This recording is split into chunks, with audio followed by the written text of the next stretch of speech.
Welcome to the Whistles. I'm your host, Joe Chap. Detroit Lions training camp day number. Who gives a shit? We're getting closer to football. Tomorrow is a Hall of Fame game, which means the NFL season has just finally started. And in a week, we'll be talking about the Detroit Lions playing a preseason football game. And we're going to get to something that's going to happen in those preseason games that I really want you to get to. Let's start with the injuries and the attendance issue updates. Emmanuel Mosley and Hendon Hooker remain on team's injured list, with Mosley being placed on the list Wednesday morning, suggestion he is now in Allen Park. You like to see that. Penei Sewell out of concussion protocol. He returned to practice and was involved at a normal rate. Sam Laporta again returned to practice. He, after leaving Monday's practice, was an ankle injury, and he was no worse than for wear. This is from Pride of Detroit. Ifeatu Melifonwu was not at practice today, and he was dealing with a knee injury per Dave Burkett of the Free Press. He was not present on the field or for any portions of practice, and Ragnow was absent from practice, but it's possible that he was missing for family purposes only.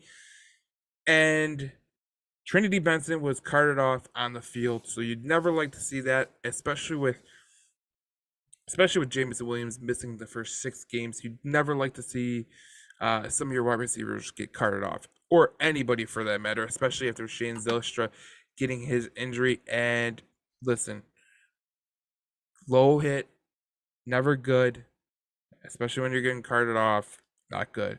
But Trinity Benson's was a non-contact injury, which gives you a little bit of glimpse of what it could potentially be. This is from Pride of Detroit. JMO responds. After Monday saw Jameson record several drops, he was quick to rebound on Wednesday, making multiple catches throughout the day. Williams' biggest catch came on a deep play where he drew Cameron Sutton in coverage, which is Cameron Sutton's a pretty damn good cornerback. He beat him off the stamp and flew by him. That's the key you have to get to know. Um, Everyone talks about Jameson Williams' blazing speed. That just shows you a little bit of a glimpse of what he could do. Jared Goff saw Williams uncover and unleashed a deep ball roughly 50 yards downfield, where the receiver dove to secure the catch inside the 5-yard line. Williams had created so much separation from Sutton and the safety, who was still trying to close, that he basically rolled into the end zone for a touchdown. These are some of the things that Jameson Williams can do during a game. He can get uncovered quick, and he's so fast that it's going to happen in a jiff. And it was interesting because Dan Campbell was talking at his press conference, and he was saying that JMO is going to see a lot of reps in the preseason games, and I'm just eager to see what he does in those preseason games, because if he plays at a realistically fun level, we're obviously going to have great glimpses of what could happen when he returns in the 7th game of the season. Um, but Williams had an electric day overall. He also caught a 20-yard pass down the seam, secured a 10-yard out, and a quick pass in a flat that turned into yak and more. It was a good day for the second-year receiver that have seen since his arrival in Detroit. Look, a lot of the stuff that we saw about Jameson Williams is completely overblown. Like I told you in that video, training camp is to get better. It's not to be perfect. It's to just get better and not really. You're not looking to be perfect. You're looking to be just good, and you're trying to get your body ready for the NFL season. That's what it's about. Um, so obviously the team had a day off between the practice. Last practice was Tuesday. The last practice was Monday. So Tuesday they were off, and today they came back, which is a Wednesday. So I was almost getting my days confused. But they had some offensive shuffling, defensive shuffling too, where they were kind of, putting different reps, giving players different reps. And, this is what we're talking about when we talk about training camp. A lot of times you're just trying to get players reps. You're trying to get them, an adequate amount of play so you can kind of judge with who they are and what they are doing. And with Frank Ragnow out, it kind of opened up Graham Glasgow to take the center spot. So if you're looking for anything kind of conclusive, one of the things I'm looking at when I saw that was that Graham Glasgow did slide over to center, which we assumed he would, but that gives Graham Glasgow a little bit of an edge over Vitae in his potential starting role, because if they can move Glasgow over to center, it makes him a more valuable asset on that line. They did the same thing with the defense. They shuffled it around. Brian Branch was a guy who was getting a lot of looks today, and we're gonna get to that about Brian Branch because it was Pride of Detroit put PBU City, which is Pass Breakup City. Branch's ability to find the football has led to more opportunities, but he is far from alone in creating pass breakups. Players at all three levels have found ways to have made plays on the ball more in this camp than any other I can remember. This is from Pride of Detroit. On Wednesday, Aiden Hutchinson got in the passing lane during 7-on-7s and knocked down a Goff passing attempt. Derek Barnes blanketed Mitchell in coverage. Look, I love that Aiden Hutchinson is getting his hands up, but I even love more what Derek Barnes did in coverage. Blanketed Mitchell in coverage, hit the ball and forced an incompletion. Alex Anzalone stepped in front of Josh Reynolds and dropped a would-be interception. Savion Smith had 2 pass breakups. Just a great story for Savion Smith. The kid got carted off in an ambulance against New England. He's came back. He's put everything forward, and today he really puts himself together. And while UDFA rookie Stephen Gilmore got a lot of love from the coaching staff for a textbook breakup on Maurice Alexander, look, you love that the defense is being more involved, and it's just good to see what they're doing with the pass breakups, and you're hoping that that translates into the season because you going in against the Patrick Mahomes and the Kansas City Chiefs, you're going to see a lot of passes and a lot of on the run passes, and you're going against one of the best quarterbacks in the league. So getting those things done, like Hutch getting his hand up in the passing lane, Derek Barnes blanketing Mitchell in coverage. These are things that you like to see. Like I said earlier in the video, training camp is about establishing a connection to what you're trying to do in the regular season and getting your body ready for it. And we're going to get to the preseason. There's going to be a lot of players that are getting good looks, and they really need to make them count.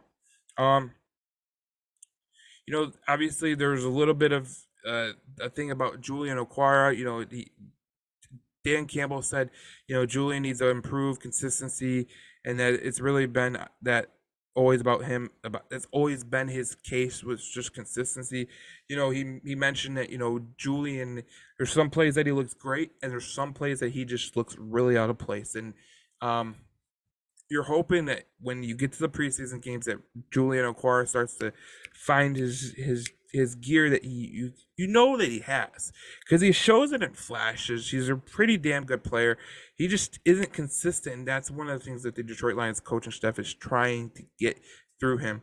The Lions also ran 2 situational drills to close out practice and gave each of their top 2 units a chance to complete them. In the first situation, the offense started at the 40-yard line with 6 seconds on the clock and 1 timeout. The goal was to get into field goal range. Goff was able to find St. Brown over the middle for a 17-yard gain, setting up a 57-yard field goal attempt from Riley Patterson. Despite kicking for distance not being his perceived strong suit, Patterson's kick easily made it through and was right down the middle. And that is one of the biggest parts of this team that we're kind of going to get to know in the preseason games is the kicking situation. We're not used to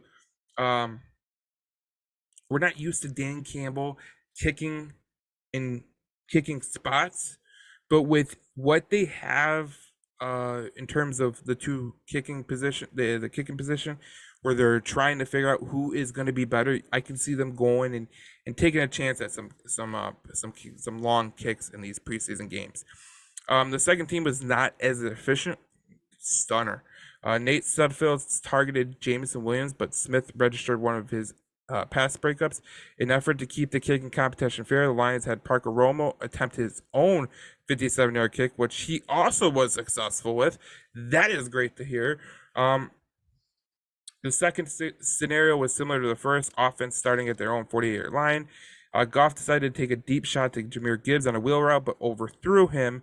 I didn't know he had an arm that was good enough to get him through to overthrow anybody on a deep shot. With the defense shifting to prevent, Goff's second attempt went to St. Brown on a quick catch and get out of bounds for 8 yards, which was well short of where they would needed to be. The next evolution of the kicking battle had Patterson attempting from 61 yards. And while he was on target, he fell short on distance. The second team was once again unsuccessful, and Sudfeld attempted to hit Mitchell over the middle, but Barnes made a play to dislodge the pass. Romo was given the same opportunity to kick from 61 yards, but he also missed sailing the ball right. I guess you would rather sail the ball right than miss short. Um, but the kicking battle is going to roll on. This is from Pride of Detroit. In addition to the two kicks mentioned in the above section, both also attempted kicks from 41, 44, 48, and each had another miss. Patterson from 48, Romo from 44. This is going to be one of the biggest battles and position battles for this Detroit Lions team. Is the kicking position, and a lot of people overlook the kicking position, and we really shouldn't, because this is one of the most crucial areas of a football team. If you have a good kicker and you get it inside the 40 and you're inside the 35, you should want to get those points. 3 points every time could win you a hell of a lot of football games. So getting the correct kicker is going to be paramount for the Detroit Lions this year. Um, Obviously Michael Badgley came in. He did a pretty decent job, but there was times where he made a kick and then he missed a kick that you're like, whoa, how did he miss that kick? It's interesting. It just kickers are the most fickle players on the field. You can almost put them up there with goalies in hockey and pitchers in baseball, because once they get rattled, they get effing rattled. They get totally spooked out, and they're like one of the only like positions in football that really get that spooked out. I mean, sure, there are some quarterbacks that, like, when they throw an interception, they start just giving away the ball like it's Christmas. But kickers, I mean, look at the Dallas Cowboys kicker last year, Maher. Guy was money the whole regular season, and then just turned into a pumpkin when he got in the playoffs, and he finally made one. Bronx cheer. He finally made one, but those are some of the things that can happen, and you just hope that you got your kicking battle all set. I think it's pretty funny that the Detroit Lions, they finally have a good team on the field, and now they don't have a kicker, because it was the exact opposite for years with Jason Hanson and Matt Prater. And this time around, they're going to have to find a kicker that can help them win games. And Justin Tucker's and Jason Hanson's don't fall on trees, and Matt Prater's don't come out of just randomly. So, look, great practice. We're getting closer to the preseason. We are getting closer to preseason game number 1, which would happen next Friday against the Colts, I believe. I could be wrong. But we will have a Detroit Lions News podcast tomorrow. We're going to put it out probably Friday morning, so stay tuned to that. We're going to give you a lot of great content. This is going to be our second season of Detroit Lions News podcast. So if you're on Apple, you're on Spotify, subscribe to us, rate us. We're going to be fine. We had to take a little bit of a break because things in life just happen, and sometimes you can't just roll out an hour-long podcast. And we're gonna do like after game podcasts.